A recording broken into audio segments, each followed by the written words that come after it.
बहुत समय पहले की बात है। साहिबगंज नाम का एक गांव में रामलाल नाम का एक लकड़हारा रहा करता था। वह गरीब लेकिन मेहनती और ईमानदार था। वह एक छोटे से घर में अपनी पत्नी सुमन और 2 प्यारे बच्चे के साथ रहता था। वह गांव के बड़े सेठ के घर में लकड़ियां काटने का काम करता था। सुमन, आज तो बहुत देर हो गया हूँ। तुम चिंकी और रोहन को स्कूल पहुंचा देना। हाँ जी, मैं तो इन दोनों को स्कूल छोड़ देती, लेकिन ये कह रहे हैं कि टीचर ने इन्हें कहा है तुम दोनों फीस लेकर ही स्कूल आना। अच्छा ठीक है भाग्यवान, मैं आज ही सेठ जी से पैसे मांगकर ले आऊंगा। रामलाल चल पड़ता है सेठ जी के घर में काम करने। वह दिन भर धूप में बाकी लकड़हारे के साथ में लकड़ियां काटता है। सोहन, ये लो तुम्हारे महीने का पगार 2000।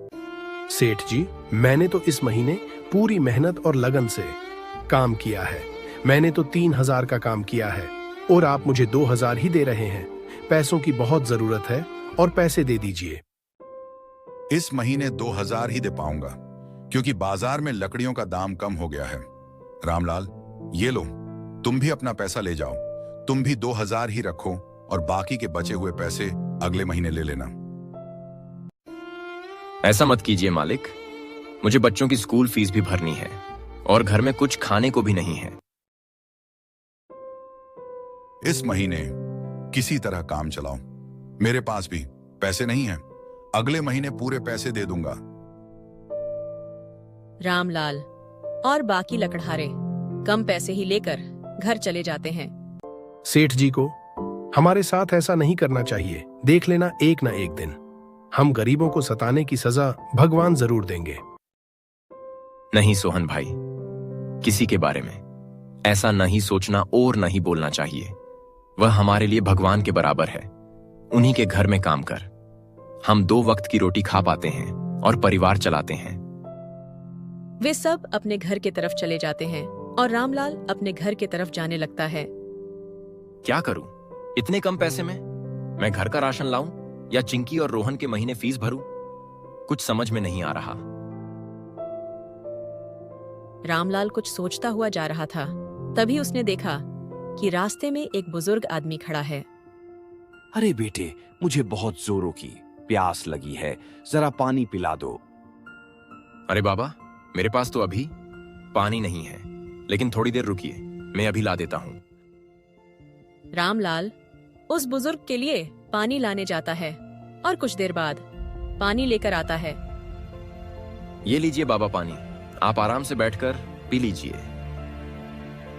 तुम्हारा बहुत बहुत शुक्रिया बेटा कि तुमने एक प्यासे को पानी पिलाया। ठीक है बाबा, तो मैं अब चलता हूं। अरे रुको बेटा, ये लो एक टोकरी। ये कोई साधारण टोकरी नहीं है, ये एक चमत्कारी टोकरी है। तुम्हें इसकी बहुत जरूरत है, लेकिन हाँ, इस टोकरी से दिन में 2 ही बार कुछ मांग सकते हो। पर आपको कैसे पता है कि मुझे इसकी बहुत जरूरत है? मुझे सब मालूम है बेटा। अच्छा ठीक है, तुम अब जाओ, तुम्हारी पत्नी तुम्हारा इंतजार कर रही होगी।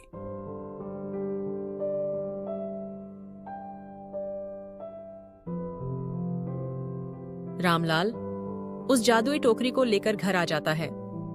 देखो ना भाग्यवान, मुझे क्या मिला है। आप कहाँ से ये पुरानी टोकरी ले आए हो जी? अरे भाग्यवान, यह कोई साधारण टोकरी नहीं है, यह एक जादुई टोकरी है। रामलाल उस घटना के बारे में सुमन को सारी बातें बताता है। तब तो इस टोकरी की वजह से हमारी सारी गरीबी दूर हो जाएगी। हाँ भाग्यवान, हमारे जैसे कितने गरीब हैं, उन लोगों का भी मदद कर पाएंगे इस जादुई टोकरी की मदद से। वे अपने बच्चों का फीस भी भर देते हैं और दूसरों की मदद भी करते हैं और उनका परिवार खुशहाल जीवन जीने लगता है।